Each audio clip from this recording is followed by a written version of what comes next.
Shalom, shalom, boa tarde. 30 de Av, 5.784, a contar da criação. Estamos no dia 3 de setembro de 2024, da Era Comum. É a tarde com a Torá, trazendo a Parashá da semana e as suas reflexões, ensinamentos que temos aí para aprendermos em cada Parashá, né? É o começo do aprendizado, pois realmente a Torá, como o seu autor, é infinito. Então os ensinamentos são infinitos. Vamos aprendendo no passo a passo, de acordo com o nosso compasso. E assim vamos seguindo em frente, sempre procurando honrar a confiança que Hashem, o soberano dos mundos, o único Deus todo-poderoso, El Shaddai, que confiou a nós a tarefa suprema de transformarmos este mundo para ser a sua moradia. E então é nessa forma que nós vamos andando, né, passo a passo, de acordo com o nosso compasso. Nós estamos na 48ª porção dos estudos da Torá, 5.784, que é a Parashá Shofetim. E dentro do livro Devarim, Deuteronômio, nós estamos na 5ª porção, né? Juízes, que é a nossa porção, o tema central da nossa porção. Estamos no capítulo 16, a partir do versículo 18, vamos até o capítulo 21, verso 9, da Parashá Shofetim. Nós estamos nessa semana na 4ª porção do profeta Isaías, sobre Nahamu Ami, consolai, consolai o meu povo, diz o Eterno. Então essa semana, a 4ª porção do profeta Isaías é o capítulo 51, verso 12, até o capítulo 52, verso 12, né? E o salmo da semana, que é o salmo da Parashá, cada Parashá tem o seu salmo semanal. Então, o salmo da Parashá Shofetim é o salmo 17, né? Que é o salmo da semana da nossa Parashá. A nossa intenção, como de fato há muitas coisas para nós podermos falar, conversar sobre Elul, né? O mês de Elul, que ao pôr do sol de hoje, vamos adentrar no primeiro dia de Elul. Então amanhã, como ainda até o pôr do sol de amanhã é o primeiro dia de Elul, então amanhã, né, às 14 horas, nós estaremos fazendo a tarde com a Torá, né, de forma excepcional, para falarmos somente sobre a questão Elul, o mês de Elul, ok? Então hoje nós vamos falar alguma coisa, né, como uma introdução, junto com a porção da semana, né, que é a porção da Torá, Shofetim, né, e pela graça do Eterno, amanhã, se assim Ele o permitir, às 14 horas, né, nós estaremos aí então fazendo a tarde com a Torá de forma especial para falarmos somente sobre o mês de Elul, ok? O mês de Elul é conhecido como o rei está no campo, né? Que é o que se fala mais nesse sentido, que está conectado de fato com Shir Hashirim, né? Que é a questão do cântico dos cânticos, né? Então, mas de forma assim bem simples, para nós entendermos o que significa o rei estar no campo, de forma bem simples, ou seja, o rei dos reis, que é o soberano dos mundos, El Shaddai, o único Deus, o único Criador, o único Redentor e Salvador, né? Hashem, ele está no campo, que significa, ele está mais próximo das pessoas. Não é que fora do mês de Elul significa que Deus está distante de nós, distante do povo judeu, a casa de Yaakov, a casa de Israel, ou dos Benei Noa, ou daqueles que buscam a Hashem. Não, não é nesse sentido. O sentido de Elul é trazer para nós uma consciência, porque o mês de Elul, de fato, é uma questão de um mês de Techuvá, um retorno a Deus para um verdadeiro e genuíno arrependimento. O mês de Elul nos leva de forma mais introspectiva, mais profunda para o nosso eu essencial, que é o nosso eu interior, ok? Para nós fazermos um exame introspectivo do nosso eu, que significa o que de fato eu fiz no ano 5.784, né?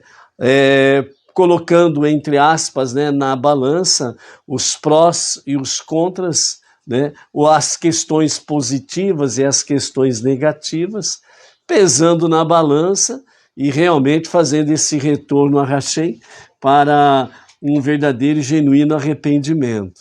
As preces, tefilá, que é o segundo ponto, né, nos leva a termos momentos de preces mais intensas, né? Por isso nós temos aí aumento de 3 salmos durante o dia, né, de Elul a partir da quarta-feira, né, a partir de amanhã, né, no serviço da manhã Shacharit. Falando em Shacharit, né, nós vamos amanhã também, pela graça de Hashem, se ele assim o permitir, nós estaremos fazendo Shacharit amanhã às 8h30 da manhã. Eu acho que é um horário bom para todos, né? Então, amanhã às 8h30 da manhã, nós estaremos fazendo o Shacharit, o primeiro serviço de Elul, onde nós estaremos trazendo, dentro do Shacharit, nós estaremos trazendo as orientações, como que você vai fazendo, né, as preces diárias, o Shacharit, o serviço da manhã, no dia a dia do mês de Elul. Então amanhã também, pela graça e misericórdia de Hashem, nós faremos o Shacharit, certo? A partir das 8h30. Então vamos ter o Sidur na mão, Sidur Benei Noach, né? Com a compilação do nosso Rav Yaakov Gerenstadt, para que nós possamos estar fazendo. Eu acredito que, acho que todos já pegaram aquele folheto que nós andamos distribuindo, sobre o mês de Elul, o calendário, né, sobre a questão dos salmos e as orientações e observações que ali contém. Caso alguém ainda não recebeu, ou por acaso o doc, né, não conseguiu baixar, então entre em contato conosco que a gente manda em PDF, que em PDF abre mais fácil, né? Aliás, até o pessoal aí me perdoe, porque eu não cheguei a pensar na questão de já fazer em PDF e mandar em PDF, que já facilitaria para todos em geral, né? Então, nesse caso aí, daqui para frente a gente vai mandar em PDF, tá bom? Então, a de Machado, vamos aí mandar em PDF aí. Se eu não me engano, lá no grupo Benei Noach Poá, nós mandamos, viu, de Machado?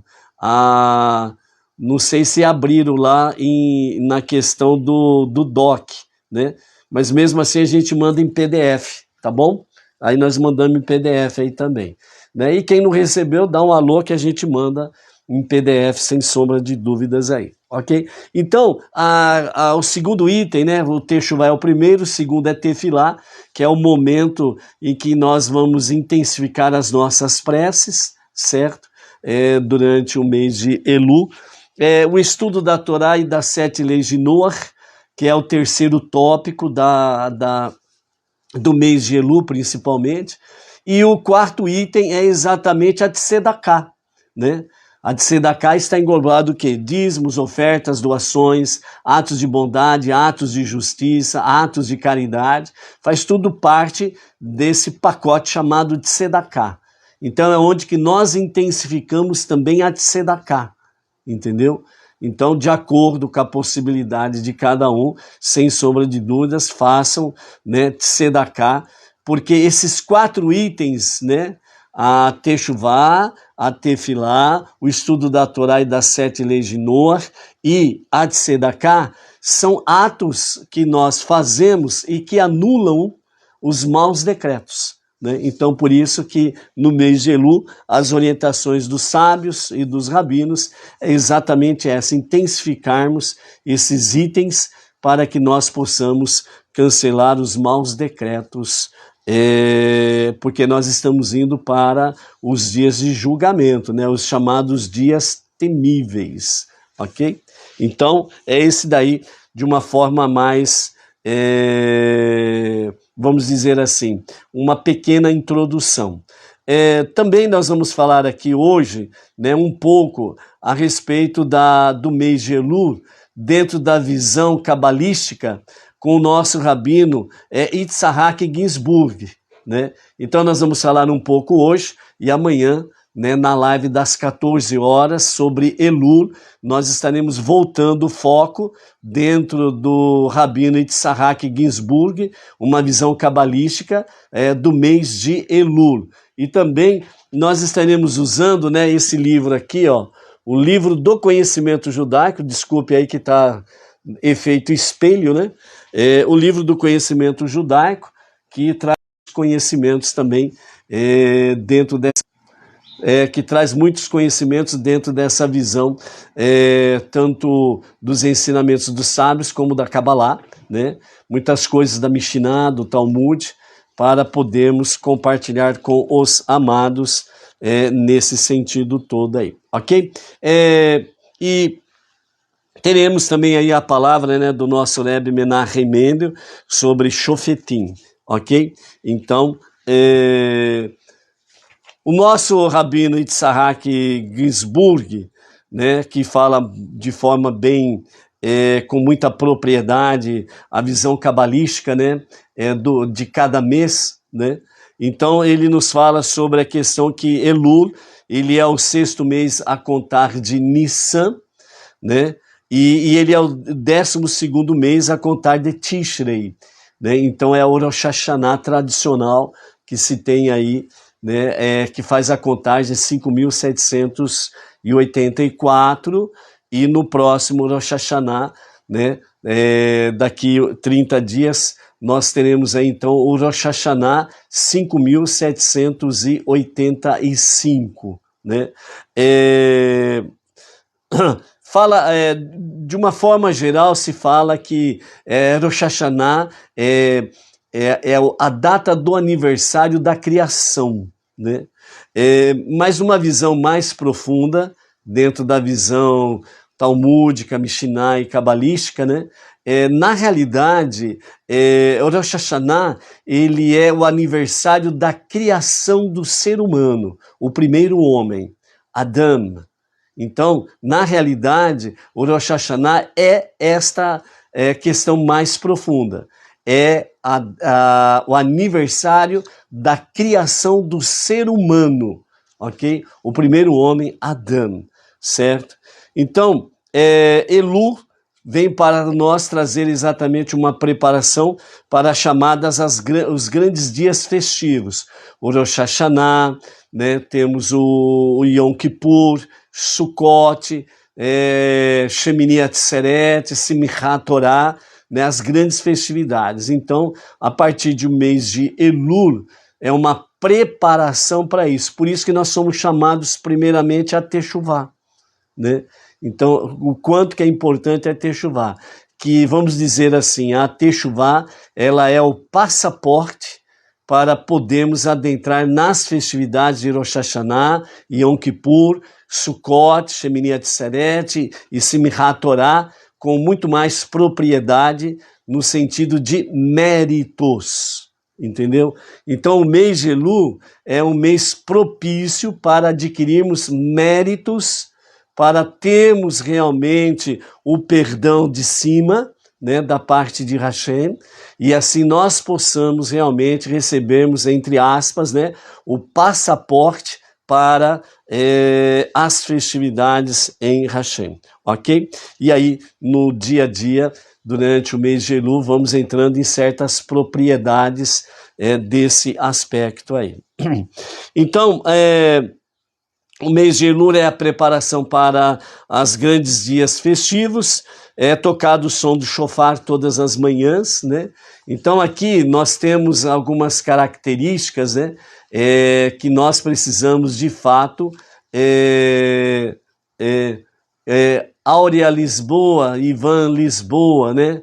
Então lá em Descalvado, Rio Grande do Sul, falou que ainda não receberam as orientações aí. Vamos enviar, viu, Áurea? Né? Por isso que quem ainda não recebeu vai dando um toque aí para a gente poder mandar, né? Na medida do possível, né? Graças a Hashem, né? Temos centenas de contatos, então muitas vezes a gente acaba se perdendo no envio das postagens aí, né? Então quem não recebeu tá dando um alô aí, a gente vai tomar providência na sequência aí, depois da nossa live aí, ok? Pode ficar tranquila que hoje recebe aí sem sombra de dúvidas, viu? A Luciana, a Di Machado, né, a Luciana Rodrigues, a Áurea Lisboa e o marido Ivan Lisboa, vou enviar para vocês aí tranquilamente, ok? Áurea, né, só para esclarecer, né? Não é missionário, é emissário, tá? É emissário, né? Missionário tem muita conexão assim entre, né, as religiões, né? Então é emissário, né? Shaliach, né? Emissário, ok? Baruch Hashem aí. Então, também, né, a questão do shofar é algo interessante. Por quê? Porque no meio Bnei Noach, com algumas raridades, né, há quem sabe tocar o shofar, porque o toque do shofar é algo que precisa obedecer a halahá, que precisa obedecer exatamente a lei judaica para fazer, né?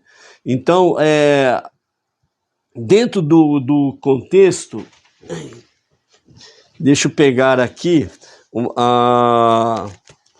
onde nos fala sobre a questão do shofar, para a gente poder só explicar aí que não é tocar o shofar que nem berrante de boi aí, sabe? Toca de qualquer jeito, etc e tal. Não, não pode ser assim. Quem sabe tocar, toca. Quem não sabe tocar, não toca e não ouve. Simplesmente isso. Então, vejam bem o que nos fala sobre a questão do shofar. O shofar em si, cadê aqui a mensagem do shofar? Só um minutinho, amados. Né? O toque do shofar, ele tem alguns critérios a serem obedecidos, ok? Então, o shofar, página 11, vamos lá. Então, o shofar, ele é para ser tocado no mês de Elul, né? Pois o mês de Elul é designado para harmonizar nosso espírito com os Yamim Noraim, que significa os dias temíveis, né? Então o shofar foi escolhido como o meio mais adequado para atingir esse propósito. Então o profeta Amós, por sua vez, indaga: soará o shofar em alguma cidade sem que o povo se atemorize? Né? Amós 3, verso 6, certo? Então o shofar, portanto, nos conclama a uma série de reflexões e a um sincero melhoramento de nossos atos durante todo o mês, né? Então, o shofar, ele obedece a questão os toques, né, do shofar facultativos, né, que é o tekiá, reshut, e o tekiá mitzvah em Rosh Hashanah, né? Então esse é o shofar, né, o toque tekiá mitzvah, que é o toque do mandamento em Rosh Hashanah. Então ele tem realmente um toque especial, é um toque técnico, não é qualquer um que faz, não é qualquer um que toca. Então precisa sim de instrução, treinamento, etc. e tal. Então, dentro desse aspecto, a questão do toque do shofar, para cumprir a mitzvah, não pode ouvir através de um áudio ou através de um vídeo. Ele tem que ser ouvido ao vivo e a cores. Mesmo que seja de forma virtual, por exemplo, né? Por exemplo, se eu soubesse tocar o shofar, então, na manhã, toda manhã de Elul, então viríamos fazendo uma live e aí nós tocaríamos o shofar. E você ouviria o toque do shofar, mas você está vendo ao vivo, porque a live é ao vivo. Então aí você está cumprindo a mitzvah. Mas você ouvir o toque do shofar por outros mecanismos, né, tecnológicos, certo? Um vídeo que já está gravado, um áudio que já está gravado, por exemplo, não se cumpre a mitzvah. É bonito de se ouvir, é bonito de se assistir, mas você não estará cumprindo a mitzvah, ok? Então, quando é feita uma live, portanto, ao vivo, e quem sabe tocar, toca ao vivo, e você está assistindo, você está cumprindo a mitzvah. Fora isso daí, não tem como. Então, é melhor não fazer absolutamente nada, certo? Do que fazer algo errado. E aí, realmente, fica difícil. Fazer algo errado não dá para dizer eu cumpri a mitzvah. Então, nós vamos entrar no mês de Elul para correção. Por isso, techuvá. Retorno a Deus para um verdadeiro e sincero arrependimento. Então, nós não podemos aí, entre aspas, querer dar um olé, né, em Deus, dizendo que eu cumpri a mitzvah ouvindo um áudio ou assistindo um vídeo e dizer que cumpriu a mitzvah de ouvir o toque de shofar. Não. Ok? Nenhuma dúvida sobre isso. Tranquilo? Então é isso daí. Então, nesse sentido, né, para o judeu, literalmente falando, né, eles já nascem, crescem, aprendendo o toque de shofar, aprendendo a tocar shofar. Então, na realidade, todo judeu, e especialmente os rabinos, eles sabem muito bem tocar o shofar. Baruch Hashem por isso, ok? Se, por exemplo, né, um rabino, rabade, ortodoxo, certo? Ele faz uma live, ele toca o shofar, você, dentro do shacharit, por assim dizer, né? Ou dentro de um pôr do sol a outro pôr do sol, que o shofar só pode ser tocado durante o dia, não à noite, e também não pode ser tocado em Shabat, ok? Então, são essas duas exceções. Então, mas durante o dia, né, o ideal é no shacharit, no serviço da manhã, onde é orientado aí. Mas se porventura o rabino, rabade, ortodoxo, ele fala, ó, à tarde eu vou fazer que eu duvido muito, à tarde eu vou fazer uma live e vou tocar o shofar para vocês assistirem, eu duvido muito que ele vai fazer, mas pode ser que às vezes tenha, né? Depende da situação, né? Aí você estará assistindo ao vivo e a cores o toque de shofar, ok? Então, quanto a isso não tem problema. Um Benei Noah, que sabe tocar o shofar de acordo com a halahá, se ele faz isso, também você estará cumprindo a mitzvah sem sombra de dúvida. E o judeu mesmo, ele aproveita esses dias para poder fazer uma revisão, né, no seu tefilim, né, que é o filactérios, né, que vai no braço esquerdo e aquele que vai na testa. Ele aproveita para dar uma olhada também nas mezuzot da sua casa, das suas propriedades, negócios e companhia limitada, para ver se está tudo em ordem adequadamente, ok? Ele também vai tomar muito cuidado, né, com a questão de kasherut, se as coisas estão em ordem, se não tem nada fora do eixo, ok? E também tem as Selihot especiais, que são as preces especiais, né, chamadas de preces penitenciais, principalmente à medida que se aproxima o fim do mês.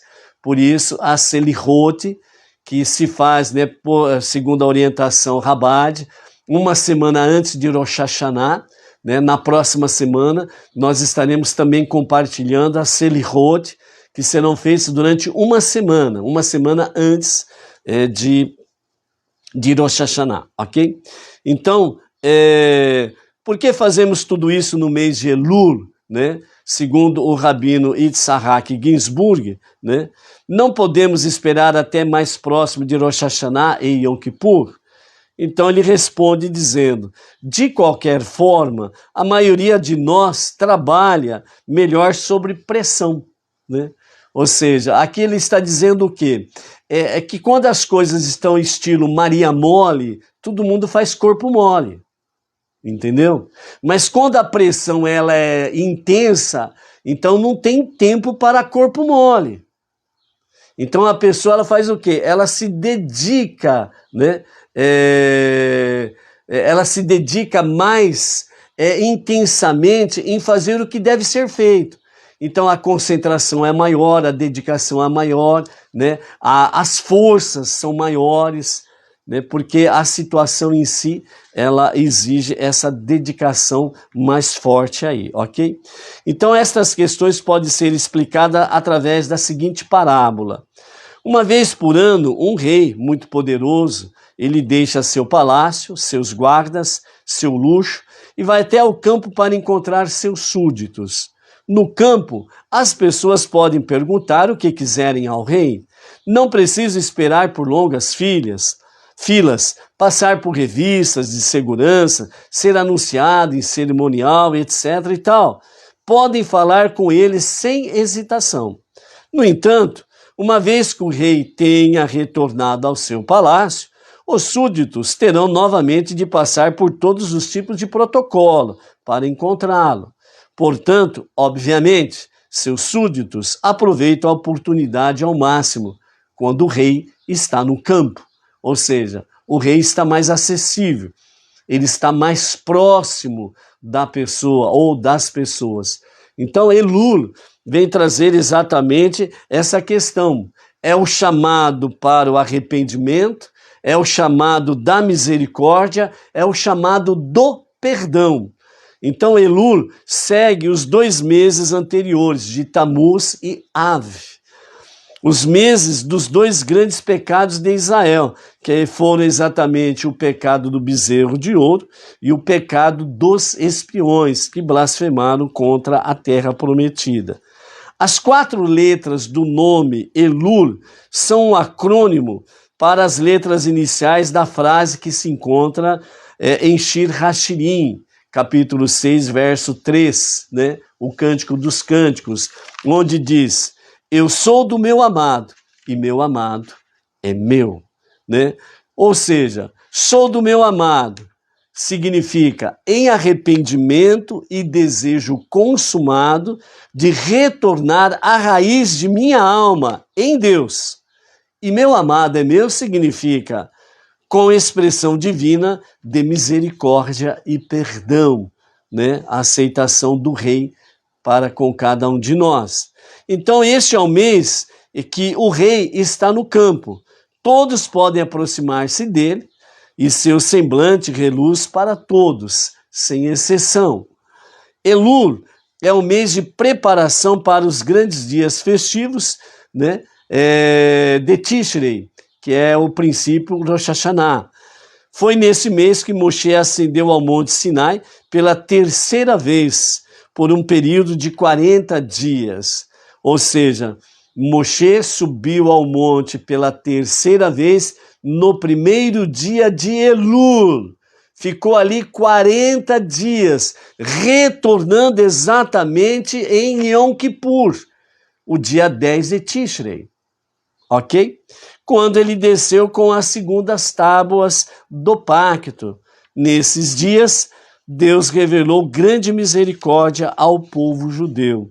né, segundo a gemátria, né, Elul equivale, né, o seu valor numérico é 13, aludindo aos 13 princípios da divina misericórdia, que são revelados no mês de Elul, ou seja, esses 13 princípios que estão em Shemot, Êxodo, capítulo 34, versos 6 e 7, amanhã, na nossa live especial, às 14 horas da tarde com a Torá, né, sobre o mês de Elul, nós estaremos falando sobre os 13 princípios da divina misericórdia, de Êxodo capítulo 34, versos 6 e 7, ok? E aí, né, dentro desta visão cabalística do rabino Yitzhak Ginsburg, nós também estaremos falando mais algumas coisas pertinentes ao mês de Elul, ok? Então esse é um preâmbulo do mês de Elul para atiçar aí a boa curiosidade para juntos estarmos amanhã às 14 horas à tarde com a Torá especial sobre o mês de Elul, né? E amanhã é especial não somente à tarde com a Torá, né? Amanhã é especial também porque pela data gregoriana, 4 de setembro, é o aniversário da nossa querida Edna, né? Mais uma primavera aí. Só que ela me proibiu de falar quantas primaveras são, tá bom, gente? Então não adianta perguntar porque estou proibido de falar, né? E como diz, né? O homem inteligente obedece à esposa, então vou obedecer, não posso falar. Aí fica a critério dela se ela quiser responder para alguém, tá bom? Então é isso daí.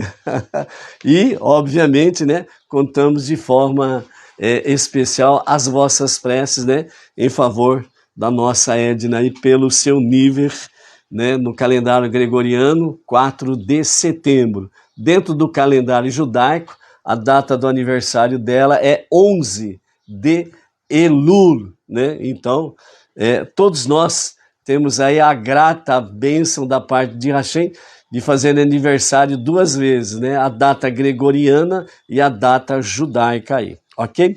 Vamos para a nossa paraxá, né? Shofetim, é a nossa 48ª porção, dentro do ciclo 5.784, né? E dentro do livro Devarim, Deuteronômio, é a 5ª porção. É o capítulo 16, verso 18, vai até o capítulo 21, verso 9. Então, o que nós temos no começo da nossa paraxá, Shofetim, né? Então, o capítulo 16, verso 18, fala exatamente, você nomeará juízes e guardas para si, né? Para cada uma de suas tribos, em todos os seus portões, que Deus, seu Deus, está dando a você. Depois, no verso 19, fala, não perverta a justiça, não demonstre favoritismo e não aceite suborno, pois o suborno cega os olhos dos sábios e perverte palavras legítimas, ok? Ou palavras legais. Então, nós temos aí juízes Shofetim e guardas Shotrim, né? Para você, então, designar Shofetim e Shotrim. O Midrash enfatiza a necessidade de ambos os papéis. Sem guardas, não existe juiz, pois se uma corte julga uma pessoa culpada, quando esta sai da sala de julgamento, o juiz não tem mais poder, a menos que um guarda assuma o controle, segundo o Midrash Tanhumá Shofetim 2. Por que então a paraxá se chama simplesmente de Shofetim, juízes, sem nenhuma referência aos guardas, se sem guarda não existe juiz? Então os nossos mestres respondem, em sua profecia sobre a era messiânica, Isaías menciona os juízes, mas não os guardas. Ou seja, ele diz, eu restaurarei os juízes, como eles eram anteriormente, e seus conselheiros como eles eram no começo. Isaías 1, 26. Então não fala dos guardas, fala dos juízes e os conselheiros. Então aí nós temos o quê? Uma visão do Sanhedrim nos dias de Machia, né? Sendo devidamente restaurado o Sanhedrim, porque o Beit HaMikdash também será construído o terceiro e definitivo templo. Então as coisas serão devidamente restauradas. E como nos dias da redenção final com o justo e o verdadeiro Mashiach, o mal que tem data de validade, ele cai por terra completamente, então não vai necessitar de guardas, ok? Mas o que? Juízes e conselheiros. Por quê? Porque de Jerusalém sairá a palavra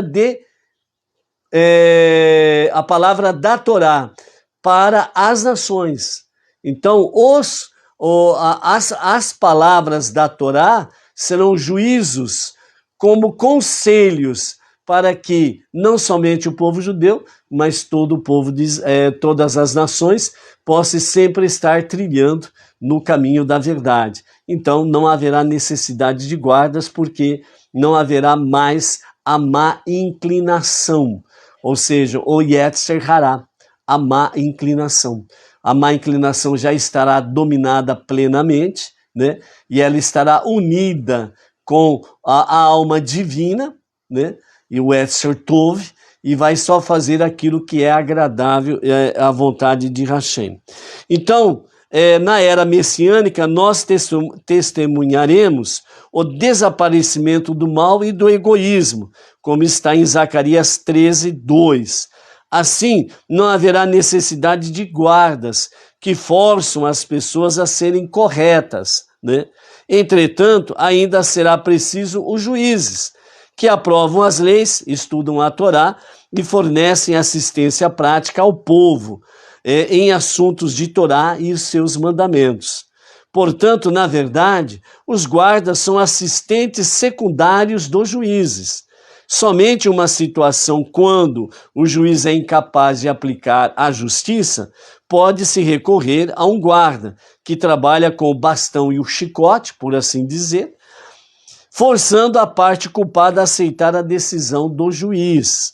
Assim, nossa paraxá é chamada simplesmente de juízes, visto que a nomeação de guardas não é um mandamento separado, mas uma subcategoria dentro do mandamento de designar juízes.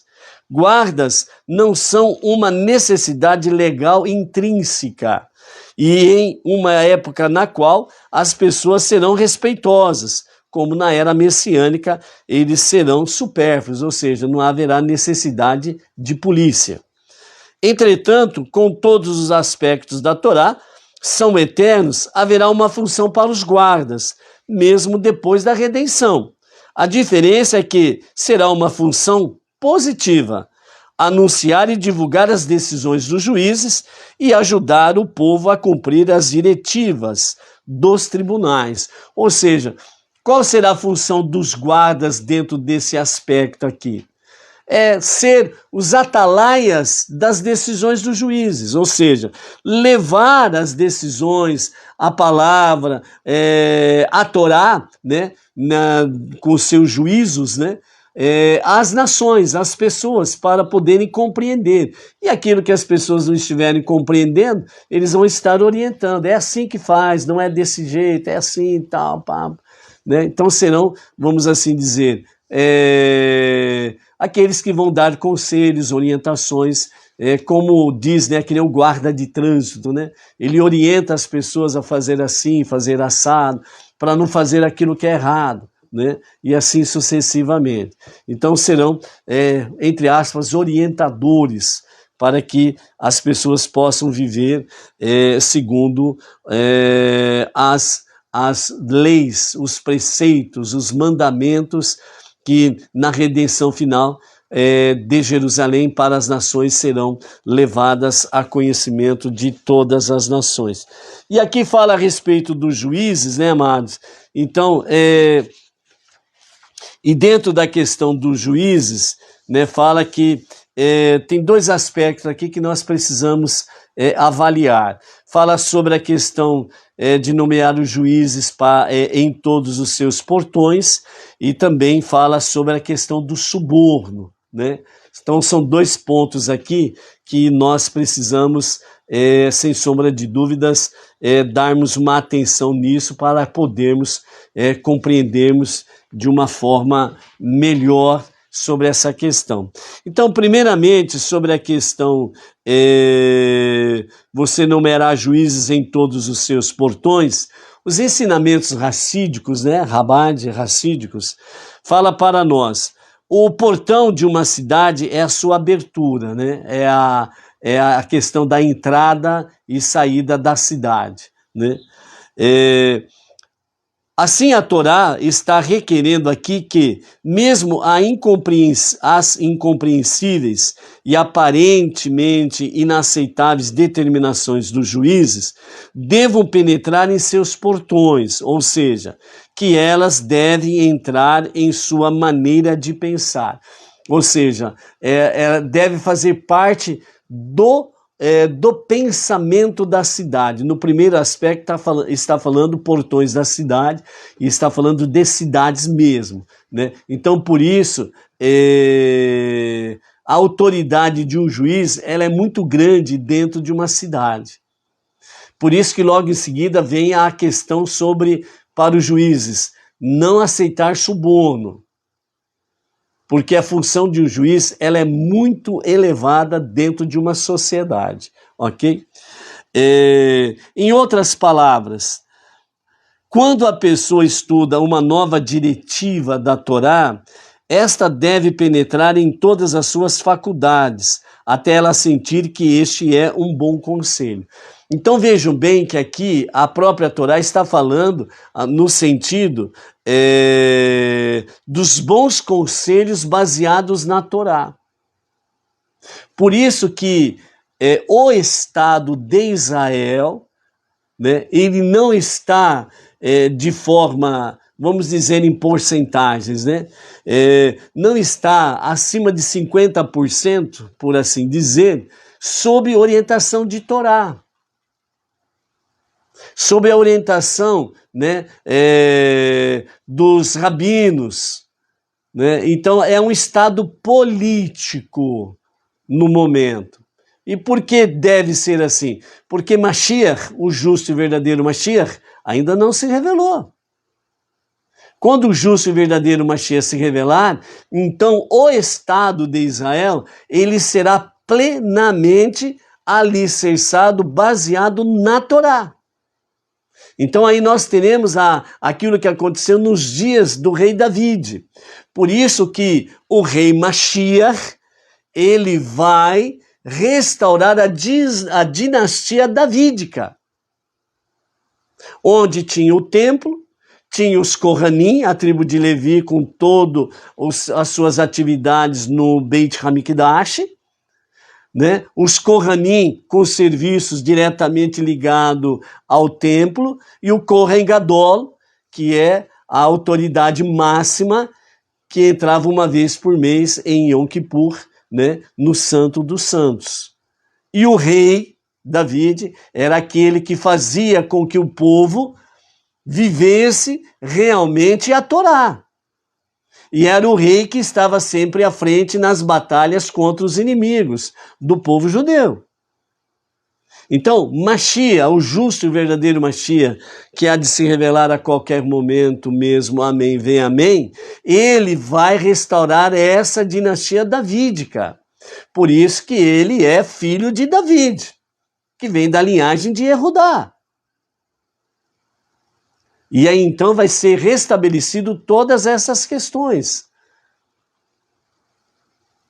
E por isso que fala o profeta Isaías, de Jerusalém sairá a palavra da Torá para as nações, e esta palavra cobrirá toda a terra, assim como as águas cobrem o mar.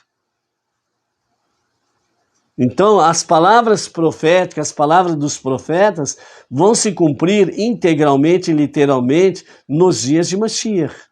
Então, no momento, né, Constantemente nós temos visto aí, né, o primeiro-ministro de Israel, Benjamin Netanyahu, sempre falando sobre alguma coisa de Torá, dos profetas, certo? Sempre falando alguma coisa no sentido de que realmente Baruch Hashem, ele falou já várias vezes, né? Bendito seja Deus, que só ele pode realmente nos ajudar. Então, de fato, né, o Estado de Israel já está se preparando muito bem, adequadamente, para a revelação do justo Mashiach a qualquer momento mesmo. Amém, vem amém. Tanto é que, desde o dia 7 de outubro de 2023, quando Israel foi golpeado, atacado, né, onde os terroristas, né, invadiram o território de Israel, cometeram crueldades, assassinatos, etc. e tal, certo? As forças de defesa de Israel, você vê nos noticiários, muitas bandeiras, aquelas bandeiras amarela, com uma coroa azul e escrito em vermelho, Mashiach, em hebraico, está muito presente nas forças de defesa de Israel. Os rabinos estão lá no meio das forças de defesa de Israel, levando talit, tefilim, levando Torá, levando livros de preces, etc. e tal. Então, o Estado de Israel está se preparando cada vez mais para a revelação do justo Mashiach a qualquer momento mesmo. Amém, vem amém. Então, nós precisamos estar atentos dentro dessa realidade, porque se cumprirá realmente o restabelecimento, né, dos juízes naqueles dias, que há de acontecer a qualquer momento, sem sombra de dúvidas, ok? Um outro aspecto que nós temos aqui, no comentário do Hassidismo, é que a explicação de Shach al-HaTorah, ele nos fala que os seus portões representam os órgãos que formam a interface entre uma pessoa e o ambiente à sua volta. Então, o Shach al-HaTorah, ele fala que os portões faz uma alusão aos portões do corpo. Os dois olhos, os dois ouvidos, o nariz, a boca, certo? Então, são os portais do corpo. Então, aqui nos comentários de Shach al-HaTorah, ele já fala de uma forma mais profunda, mais elevada sobre a questão dos portões, que é exatamente a interface entre a pessoa e o ambiente à sua volta. Então é aquilo que ele olha, aquilo que ele ouve, né, aquilo que ele respira, aquilo que ele fala, é o tato, etc, etc. Então esses portões são os nossos portais que precisam ser espirituais, certo? Para que nós possamos, de fato, estarmos vivenciando, sem sombra de dúvidas, Elul. E exatamente a porção Shofetim, ela sempre é lida dentro de Elul, o mês de Elul, entendeu? Então, a semana toda é a Parashá Shoftim. A partir do pôr do sol de hoje, nós adentramos no mês de Elul. Temos toda a semana, né, da Parashá Shofetim, e ela está dentro do mês de Elul, certo? Teshuvá, Tefilá, estudo da Torá e as 7 leis de Noa e de Sedaká. Então, nesse ambiente à sua volta, você numerar juízes em seus portões. Significa que os sentidos, os portões de cada pessoa, devem ser controlados pelo julgamento da alma divina. Por que julgamento pela alma divina? Porque a nossa alma divina, ela é essencialmente divina. Por quê? Porque ela foi criada pelo Eterno, essencialmente alma divina. E a alma animal é exatamente o nosso corpo. A nossa alma animal, ela quer satisfazer a vontade do nosso corpo, que é o Yetzer Hará, a má inclinação. É a alma animal, a alma selvagem, que precisa ser dominada pela alma divina para que ela possa somar a alma divina para fazer a vontade divina, a vontade do soberano dos mundos, a vontade de Hashem, entendeu?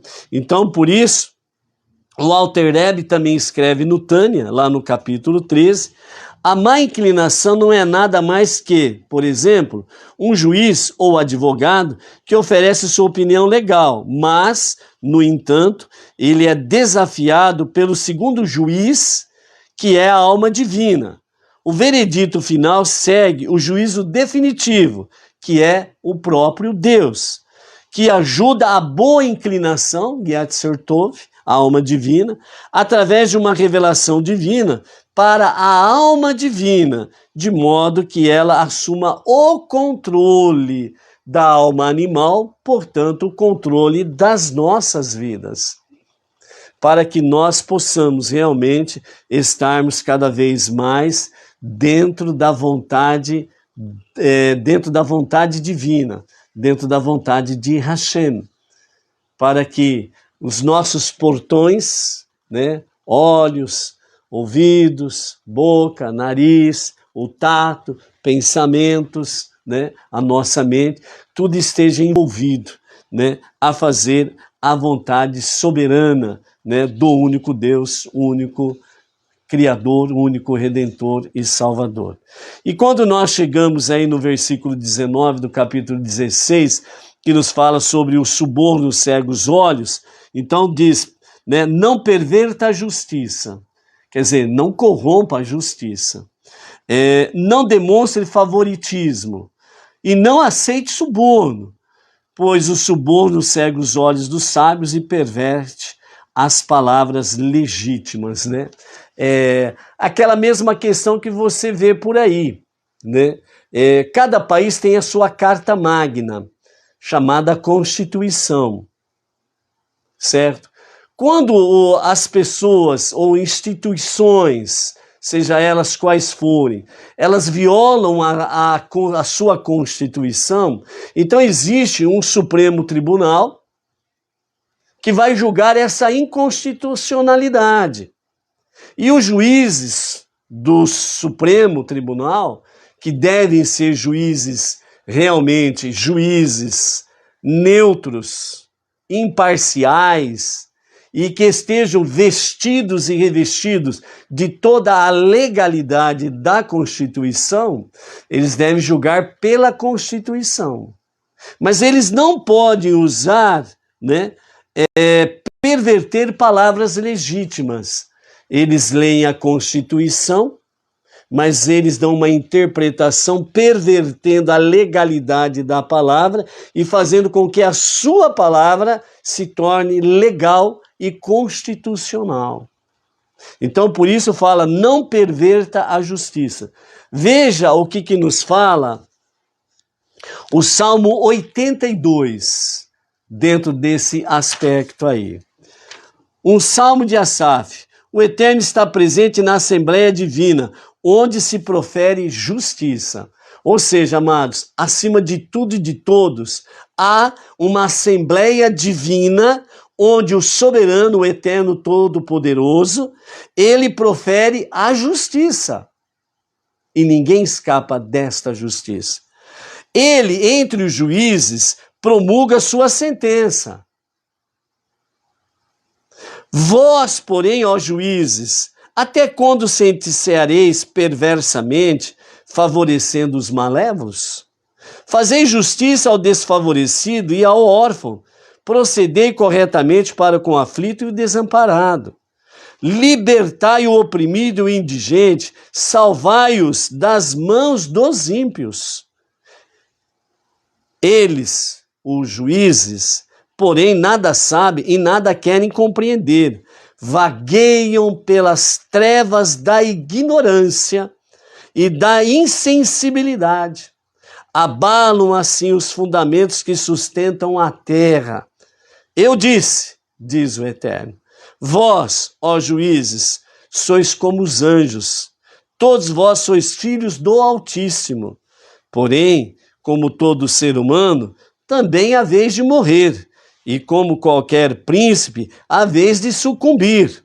Levanta-te, ó Eterno, e julga a tua terra, pois a ti pertencem todas as nações. Ou seja, a última fronteira da justiça terrena são os juízes.